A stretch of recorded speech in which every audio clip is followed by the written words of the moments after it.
Alors, je termine peut-être en conclusion. On va passer plus rapidement. Il faut aussi changer un peu sa façon d'appliquer les contrats. Donc, ne pas croire que le contrat fait la loi des parties. Ce qui est écrit dans votre contrat ne vaut pas forcément. Et ça, il faut le dire aux commerciaux, aux ingénieurs qui ont tendance à lire les contrats et les appliquer à la lettre. Si dans votre contrat, il y a marqué que le contrat peut être résilié avec un préavis de 6 mois, dans la vraie vie, peut-être qu'il faudra 18 mois, 24 mois. Si votre contrat, dans votre contrat, c'est un contrat européen importé d'un autre pays que la France, il y a marqué le contrat peut être résilié, comme on le voit souvent, en cas de redressement judiciaire, ben, il ne faut pas laisser les commerciaux résilier pour redressement judiciaire, hein, parce que sinon, vous êtes mort. Hein, vous devez des indemnités énormes. Donc ça, il faut le savoir. Il faut réviser régulièrement son contrat, parce que le droit change, le droit va changer. Quand on fait des révisions, des actualités sur l'évolution du droit des contrats au cours des 6 derniers mois, ben, vous avez 30 décisions qui modifient, même si c'est à la marge, mais qui modifient le droit positif. Donc ça, il faut revisiter son contrat de façon régulière. Il faut faire intervenir les juristes sur toute question liée à la négociation, à la vie du contrat, à la fin du contrat. Donc ça, c'est un impératif. Il ne faut pas dire, bon, on va négocier, et puis notre juriste nous mettra ça en forme, comme on l'entend encore souvent. C'est une expression à bannir, parce que sinon, aujourd'hui, on ne vend pas des produits ou des services, on vend des contrats. Hein. Et donc, quand on vend des contrats, il faut être assisté par des juristes. Ne pas laisser les opérationnels appliquer seuls les contrats, sinon ils font des bêtises. Éviter les abus dans l'application du contrat. Il faut toujours se faire son juge soi-même. Est-ce que ce que je fais risque d'être considéré comme abusif? Donc, être prudent dans la mise en œuvre de la résolution du contrat. Donc, la résolution du contrat, c'est une situation très délicate parce que c'est lors de la résolution du contrat qu'apparaissent tous les problèmes. Des gens avec lesquels vous vous entendiez très bien, une fois que vous mettez fin à leur contrat, ben, tout d'un coup, ils vous attaquent pour plein de choses qui, sur les 5 dernières années, bon, ils vont vous dire la résiliation est abusive, la résiliation met fin de façon brusque à une relation établie, sans préavis suffisant, et vous avez plein de clauses déséquilibrées dans votre contrat qui m'ont causé un préjudice, et tous les rabais, remises, ristournes, services de COP, ils étaient sans contrepartie, et donc vous vous retrouvez, enfin, la fin du contrat est vraiment un nid à contentieux, vous vous retrouvez avec un procès qui porte sur tout ça. Donc il faut être très prudent. Mettre en place, ça j'ai dit plusieurs fois, un système documentaire adapté. C'est vraiment la règle absolue, parce que les procès, ils interviennent souvent longtemps après les faits. Ils durent longtemps. Parfois, vous avez des procès qui portent sur des faits en première instance, relatifs à des faits anciens de 10 ans. Comment vous arrivez à vous en sortir? Vous n'avez plus personne pour répondre à vos questions. Si vous n'avez pas une disquette ou quelque chose qui récapitule toute la vie du contrat, ben vous êtes en situation d'infériorité. Donc ça, ah oui, utiliser des actions interrogatoires. Ça, c'est une nouveauté du Code civil. Il y a 3 actions interrogatoires qui sont d'ailleurs d'application immédiate, même pour des contrats anciens. Vous pouvez interroger pour savoir est-ce qu'il existe un pacte de préférence. Hein, vous interrogez les co-contractants, vous interrogez celui dont vous pensez qu'il bénéficie d'un droit de préemption, pour savoir s'il bénéficie d'un droit de préemption. Bon, vous le savez souvent, est-ce que quelqu'un peut bénéficier d'un droit de préemption? C'est par exemple le fournisseur du distributeur qui veut contracter avec vous. Ben, vous interrogez le fournisseur, vous interrogez Casino, si vous êtes Leclerc, est-ce que tu as un droit de préemption? Est-ce que tu veux l'utiliser? Hein, donc ça peut être très utile. Est-ce que tu as un motif de nullité à faire valoir? Action interrogatoire en matière de nullité. Est-ce que tu as pouvoir pour négocier? Donc tout ça, ce sont des actions interrogatoires qu'on peut faire valoir. Il y a des tas de droits unilatéraux qui sont conférés par le Code civil. Souvent, c'est de la codification, mais pas toujours. Là, le Code civil est, moderne en matière d'analyse économique du droit. Il considère que c'est un des rares aspects de modernité du nouveau Code, c'est-à-dire qu'il considère que l'exercice d'un droit unilatéral peut être efficient. Donc, et c'est pour ça qu'il donne des droits unilatéraux en matière de résolution unilatérale du contrat, ou qu'il donne des droits en matière d'exception d'inexécution. L'exception d'inexécution est codifiée, et même codifiée l'exception d'inexécution par anticipation. Donc ça, c'est quelque chose de formidable. Si vous avez acheté une société, des actions, et que vous avez un paiement échelonné de votre prix, et que vous vous rendez compte que la clause de garantie de passif va vous donner une créance, ben vous avez le droit de ne pas payer la prochaine échéance. Vous faites jouer l'exception d'inexécution par anticipation parce que vous allez être créancier au titre de la garantie de passif. Donc exécution forcée en nature. Bon, là il y a une petite, il y a un petit contrôle quand même de ce droit unilatéral, c'est que on peut poursuivre l'exécution en nature, sauf si cette exécution est impossible, ça existait déjà avant, ou s'il existe une disproportion manifeste entre son coût pour le débiteur et son intérêt pour le créancier. Ça, c'est une nouveauté, parce que donc ça veut dire qu'il y a quand même un contrôle du droit à l'exécution en nature qui limite un peu cela. Faculté de tout ça, c'est des droits unilatéraux dont vous pouvez faire usage. Et il faut aussi se dire toujours que le juge a davantage de pouvoir, et donc faire toujours son auto-évaluation de qu'est-ce que le juge, troisième partie au contrat, dira de ce que j'ai fait. La conclusion, elle coule de source, c'est que les juristes ont et doivent avoir plus de droits et un rôle plus important dans la mise en œuvre du droit des contrats. Et j'ai fait un exposé interne devant une direction juridique, et ils m'ont dit, mais ce nouveau droit est formidable, c'est nous les rois maintenant, la direction juridique, et on va pouvoir le dire aux opérationnels. Voilà. Merci. Donc.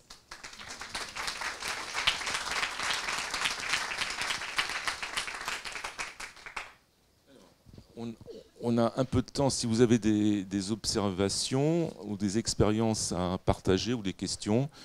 Alors, je pense qu'on peut s'inspirer de la jurisprudence un peu traditionnelle en matière d'acceptation des conditions générales de vente.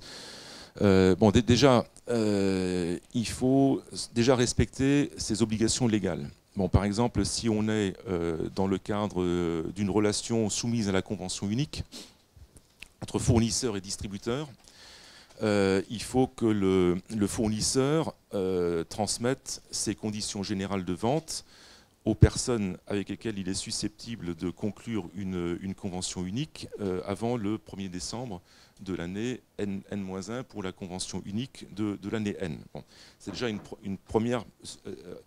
dans la vie, déjà, il faut toujours respecter ses obligations légales. C'est là qu'on a le moins d'ennuis. Donc déjà, respectons cette obligation légale. Donc, transmettons communiquons les conditions générales de vente.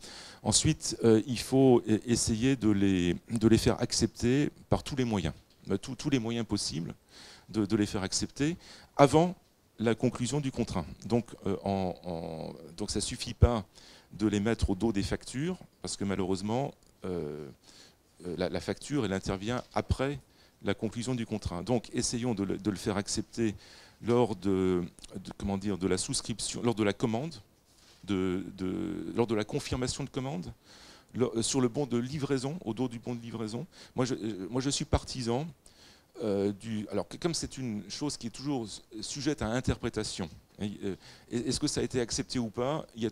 Quand c'est pas clair, ben, il y a des procès. Et la solution du procès n'est jamais si évidente que ça, vous voyez, parce qu'elle est aussi très subjective de la part du juge. Donc, moi, je suis partisan du fait de les faire accepter le plus souvent possible, et après, dans un courant d'affaires, de faire valoir que même si elle n'a pas été réacceptée au moment X, elle avait été acceptée au moment T-1. Donc je suis partisan de la multi-application. Alors après, ça ne vous garantit pas forcément mais si vous avez confirmé la commande avec vos conditions générales de vente, vous voyez, c'est déjà une preuve de l'acceptation. Si le bon de livraison a été signé et qu'au dos, il y a des conditions générales de vente, vous voyez, donc tout ça, ce sont des facteurs d'acceptation. Alors après, je vous donne alors, un exemple vécu. Hier, je faisais une expertise avec... bon, ça ne portait pas sur les conditions générales de vente, mais quelque chose qui ressemble. C'est-à-dire, est-ce que le fait que quelqu'un ait envoyé une facture, est-ce que la facture vaut preuve de l'obligation? Alors, si vous appliquez la jurisprudence de la Cour de cassation, il est clair, vous trouverez 10 arrêts qui disent que la facture ne vaut jamais preuve à elle seule de l'obligation ou de la livraison, puisque la facture est un titre que l'on se crée à soi-même et on n'a pas le droit de se créer de titre à soi-même. Mais le fait qu'il y ait 10 arrêts à la Cour de cassation sur ce point, ça veut dire qu'il y a des tas de gens qui ont dit le contraire avant. Et hier, lors de l'expertise, face à l'expert, l'expert a commencé son exposé en disant il y a eu une facture envoyée, vous n'avez pas protesté lors de l'envoi de cette facture, donc la facture est due. Et j'ai dit non, pas du tout. Mais il faut se dire aussi que dans même les situations qui peuvent vous paraître juridiquement les plus certaines, en cas de procès, elles conservent un aléa important, et donc il n'y a pas de solution miracle à votre problème, mais il faut bétonner son dossier le plus possible pour bâtir la mise en connaissance et l'acceptation par la multiplication des indices dont vous pourrez vous prévaloir. Bataille des formes, selon la jurisprudence américaine, quoi. C'est-à-dire qu'il faut utiliser toutes les occasions pour dire que ce sont ces conditions générales qui s'appliquent, et le dernier qui l'a fait, finalement, a gagné. Alors, après, je ne sais pas si c'est le dernier qui l'a fait qui l'a gagné, parce que tout dépendra du contexte, parce qu'il y a des cas dans lesquels le juge va considérer, et c'est une affaire de cas d'espèce, hein. Dans certains cas, le juge va considérer qu'on est dans une présence de conflit où les clauses s'annulent, hein. Ça peut arriver aussi, hein. Donc, mais je dirais, j'ai pas de solution. L'expérience personnelle que j'en ai, c'est que dans des cas un peu tangents comme ça, ça dépend du juge, et que la solution n'est jamais garantie d'avance, hein. Malheureusement, je pense que non, hein, parce que comment dire, parce qu'on va regarder la relation bilatérale que vous avez avec votre co-contractant, et donc le fait que, à la rigueur, on va même vous dire, mais le fait que ça a été négocié uniquement dans 5% des cas, ça prouve que la règle générale, c'est que c'est un contrat non négocié. Donc alors après, rien ne vous empêche de faire valoir l'argument, hein. Vous trouverez peut-être un juge bienveillant qui l'acceptera, hein. Mais je crains quand même que la probabilité soit forte qu'on considère que c'est un contrat d'adhésion pour les gens pour lesquels vous n'aurez pas réussi à prouver que ça a fait l'objet d'une négociation dans leur cas précis.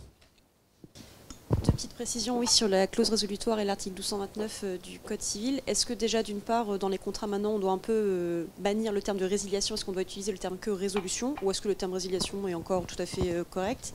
Et deuxième chose, est-ce qu'on peut, dans le contrat, encadrer les effets de la résolution, à savoir essayer d'éviter l'effet rétroactif de la résolution, même si je sais que le nouvel article distingue les deux cas, mais est-ce qu'on peut contractuellement vraiment essayer d'éviter cet effet rétroactif?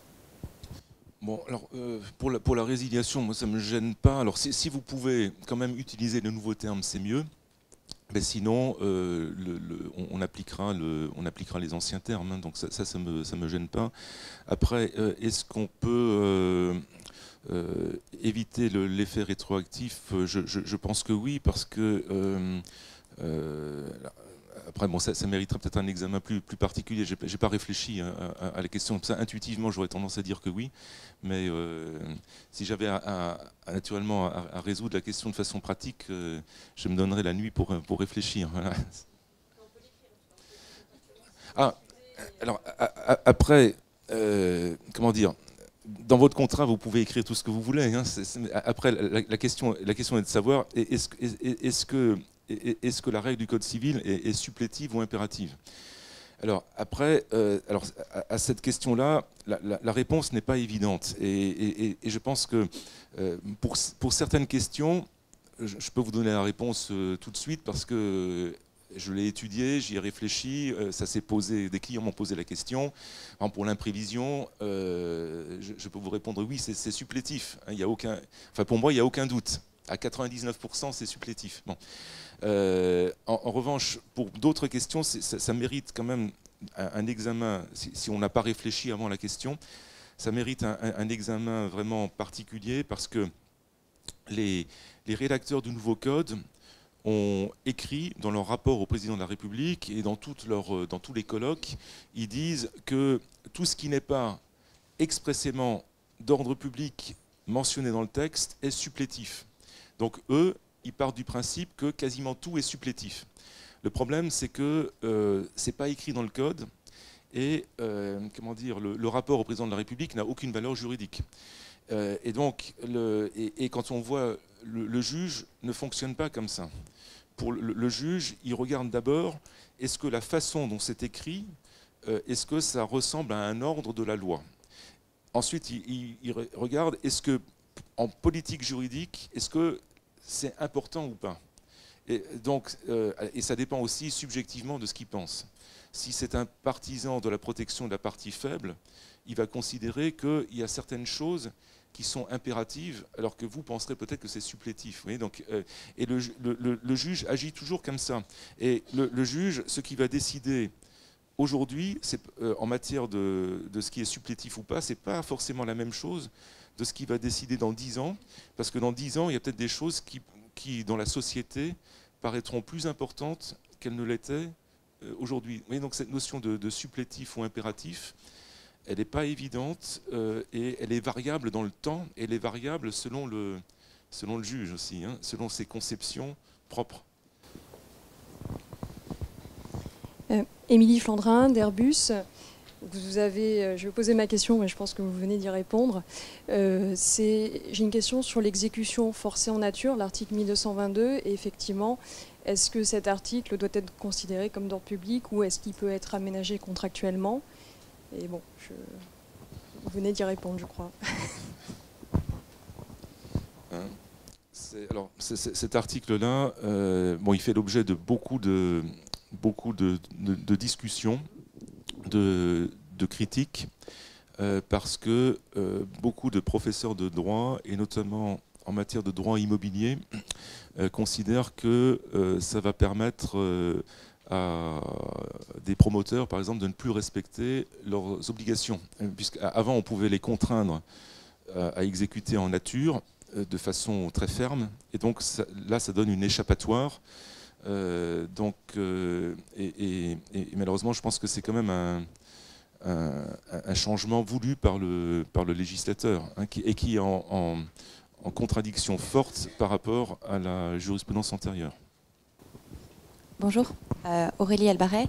Je me demandais si, au niveau de toutes les cas de figure de résiliation ou de mise en œuvre de clauses résolutoires du contrat, est-ce que vous pensez que finalement une solution pourrait être, lorsqu'on le peut, d'avoir un espèce d'avenant, finalement un avenant de résiliation du contrat, parce qu'il y a quand même un certain nombre de cas de figure dans lesquels on arrive en fait peut-être à faire signer à notre co-contractant un tel avenant, notamment, moi je pense plutôt à des problématiques de baux, et est-ce que ça pourrait permettre d'éviter les litiges ultérieurs et justement litiges plusieurs années plus tard? C'est-à-dire un avenant par lequel, d'un commun accord, on résilie le contrat. Oui. C'est ça.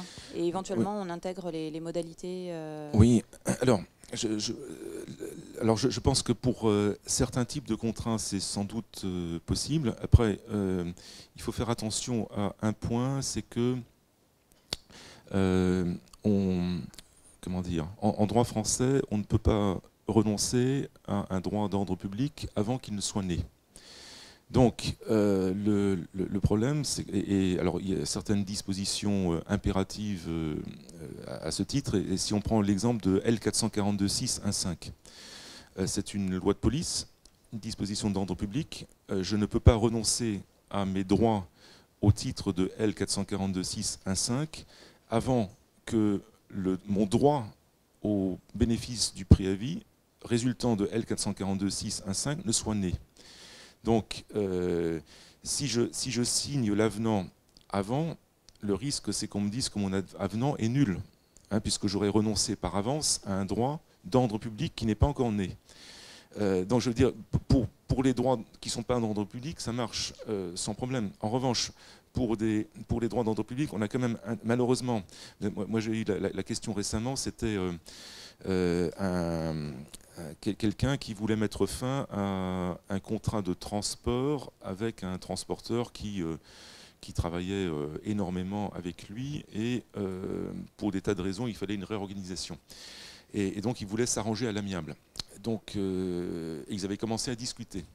Ils avaient d'ailleurs perdu beaucoup de temps en discutant. Donc, je leur ai dit, non, il faut arrêter ça, parce que si on veut bétonner la fin du contrat, ben, vous envoyez d'abord une lettre de résiliation, vous mettez fin au contrat, même en mettant fin avec un préavis insuffisant, hein, puisqu'ils voulaient à tout prix mettre fin assez rapidement. Et en disant que vous êtes ouvert à la négociation. Donc on a d'abord résilié, on a négocié après, on a transigé après. Donc la jurisprudence actuelle IKEA, par exemple, est en ce sens. Hein. Donc la transaction est valable sur la fin du contrat dès lors que le droit était né avant. Donc il faut, d'une façon ou d'une autre, que dans votre documentation, vous ayez un mail, ça peut se faire par mail, hein, la résiliation, hein, un mail de résiliation et l'accord postérieur. Il faut que vous arriviez à documenter ça. Alors j'ai vu passer hier un arrêt qui valide une fin d'un commun accord d'un contrat. C'est par une cour d'appel, alors que ça n'avait pas encore été résilié. Mais c'est un arrêt. Donc je veux dire, si par malheur vous avez pas eu le temps ou pas pu le faire, vous pourrez toujours vous prévaloir de cet arrêt. Mais malheureusement, si l'autre partie vous invoque la violation d'un droit d'ordre public et la nullité de votre avenant, dans ce cas-là, ben, votre avenant ne sera pas valable et un procès pourra avoir lieu sur ce fondement. Bien sûr, vous défendrez dans le cadre du procès en disant si c'était suffisant ou il n'y a pas de préjudice, et ainsi de suite. D'accord, donc en tout état de cause, peut-être résilier d'abord et ensuite oui, je pense que c'est une précaution quand même. Ou vous arrangez pour, dans votre dossier, avoir un document qui met fin au contrat et l'accord après, quoi. Alors il ne faut pas dire j'envisage de résilier, il faut dire nous mettons fin au contrat qui se terminera telle date. Là, le mail est valable. Pour la Cour de cassation, la Cour de cassation, la Chambre commerciale, vérifie si le fait mentionné dans la clause résolutoire qui a permis la résolution immédiate du contrat caractérise un manquement grave au titre de L442.6. Il considère en fait que L442.6 est d'ordre public et que donc le fait de la clause résolutoire doit lui-même caractériser un manquement grave aux obligations de l'autre partie. Donc il y a 2 arrêts de la Cour de cassation en ce sens. Et alors ça va très loin parce que l'arrêt en question, le premier, c'était à propos d'un mandataire d'une compagnie d'assurance qui plaçait des placements financiers, des contrats d'assurance vie. Il avait un contrat de 5 ans et il avait des clauses d'objectifs dans son contrat. Il devait faire, je ne sais plus, 60% des objectifs ou 70% et 2 années de suite, alors que le réseau des mandataires avait fait 105% de ses objectifs au niveau national, il était en dessous du seuil de 70% par exemple. Il était à 60%, bon, il était en dessous du seuil. Donc la compagnie d'assurance, au bout de 2 années, a résilié le contrat sur la base de la clause résolutoire. Et la Cour de cassation a dit il faut vérifier si ça caractérise un manquement grave, et a dit ce n'est pas un manquement grave. Elle n'a pas dit pourquoi. Les arrêts de la Cour de cassation sont toujours trop laconiques, mais enfin on peut penser qu'ils ont imaginé que le fait de ne pas faire ses objectifs n'était pas forcément dû à un manquement à ses obligations de prospection ou autre, parce que c'est le marché qui veut ça, etc. Ne pas faire ses objectifs, c'est pas forcément de sa faute, quoi, voilà. Donc eux ont statué comme ça. En revanche, une des chambres civiles, à un moment donné, a rendu un arrêt en disant que L442.6 impliquait simplement un manquement aux obligations, c'est écrit comme ça, hein, et pas un manquement grave. Donc eux, ils ont dit il suffit d'un manquement aux obligations. Bon. Enfin bon, on a quand même plus d'affaires devant la chambre commerciale. Et après, la Cour d'appel de Paris, dans des affaires identiques, a tendance, elle, à considérer qu'un non-respect d'objectifs est un manquement grave, autorisant autorisant la mise en œuvre de la clause résolutoire. Donc voilà un peu l'état de la jurisprudence. Donc on a quand même intérêt à ce que les clauses résolutoires caractérisent des manquements graves, parce que bon, c'est quand même la Cour de cassation qui décide in fine.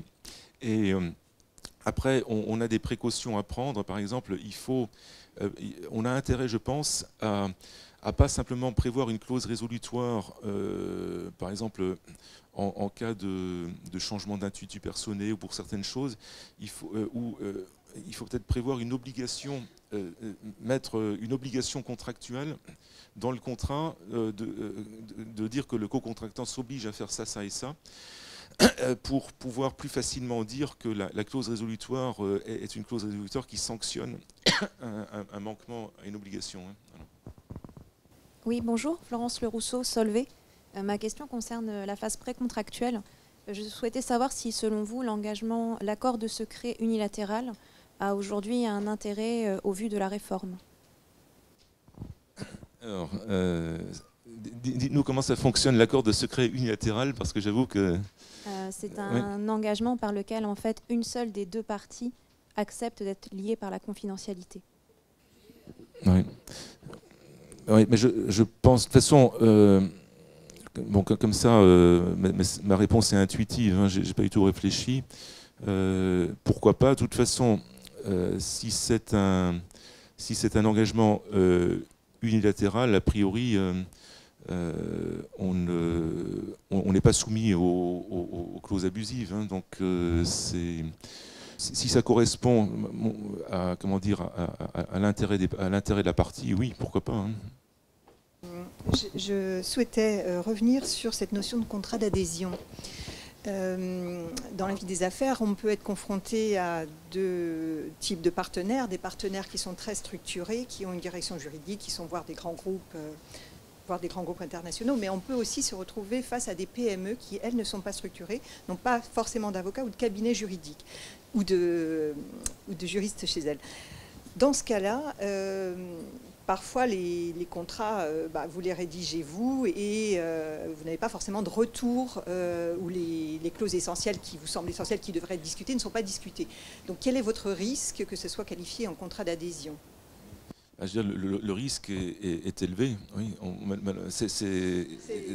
malheureusement, c'est pour ça que, comment dire, c'est pour ça que c'est une disposition très ennuyeuse, hein, et qui, à mon avis, va trop loin. Hein. C'est pour ça aussi qu'il y a beaucoup de gens qui militent en faveur de la disparition de cette obligation dans le cadre, puisque cette ordonnance va devoir faire l'objet d'une loi de ratification, hein, un jour. Alors le problème, c'est qu'avec toute l'actualité politique qu'on a, ça ne sera pas tout de suite, mais c'est un des points sur lesquels ce nouveau droit des contrats va trop loin, et il est manifestement contraire aux enseignements de l'analyse économique du droit, parce que tous les économistes spécialisés en analyse économique du droit font valoir que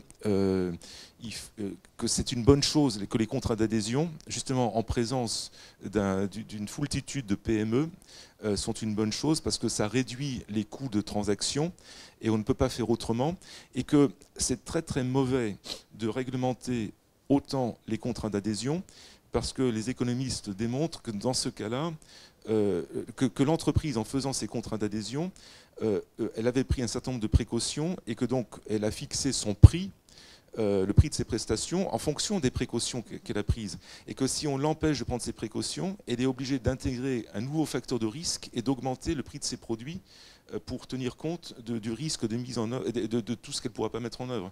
Donc je pense que d'un point de vue de l'efficience économique, c'est une très mauvaise chose, hein, et vous avez raison, mais malheureusement dans votre cas, vous allez vous retrouver en situation effectivement que ça puisse être contesté éventuellement par le co-contractant, si la clause en question caractérise un déséquilibre significatif entre les droits et les obligations des parties. Oui.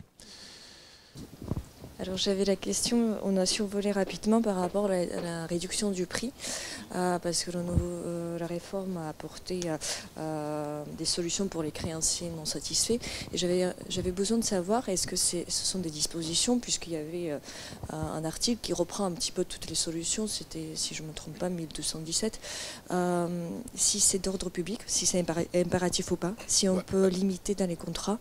Alors la plupart des gens considèrent que ce n'est pas d'ordre public et je sais que nous on a beaucoup de clients qui dérogent, qui disent qu'ils ne veulent pas cette faculté parce qu'ils considèrent que c'est une source de contestation et que ça soulève trop l'envie de contester. Donc ce n'est pas nous qui avons pensé à l'écarter, c'est les clients en venant nous voir, ils nous ont dit il y a un truc qui ne nous plaît pas là-dedans, on veut l'écarter. La plupart des commentateurs considèrent que ce n'est pas d'ordre public.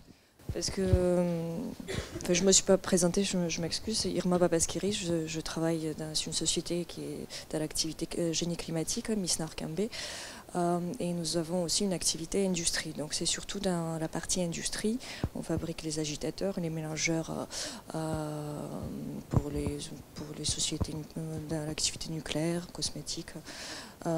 Et puis du coup, dans ces conditions-là, on a peur, puisque l'économie du contrat fait que si jamais on nous demande la réduction du prix, ça a un impact assez important. Et puis la DG me posait la question si on pouvait l'introduire dans les conditions générales d'achat ou de vente, cette exclusion. Donc moi, intuitivement, j'ai conseillé de ne pas le faire, puisqu'il y a aussi le problème d'acceptation des conditions générales d'achat et de vente qu'on a évoqué tout à l'heure. Donc éventuellement, pourquoi pas dans les contrats. Et souvent, on a aussi les contrats d'adhésion. On n'a pas forcément... Voilà, enfin, c'est pour ça que j'ai évoqué les secteurs d'activité avec qui on travaille. Aéronautique aussi, où on n'a pas forcément la possibilité de négocier. D'accord. Je pense que effectivement vous avez intérêt à la mettre dans le contrat. Vous trouverez beaucoup de commentateurs qui disent que c'est supplétif. Après, vous pouvez rajouter encore une petite phrase de justification pour essayer de montrer que vous l'avez écarté à juste titre, quoi.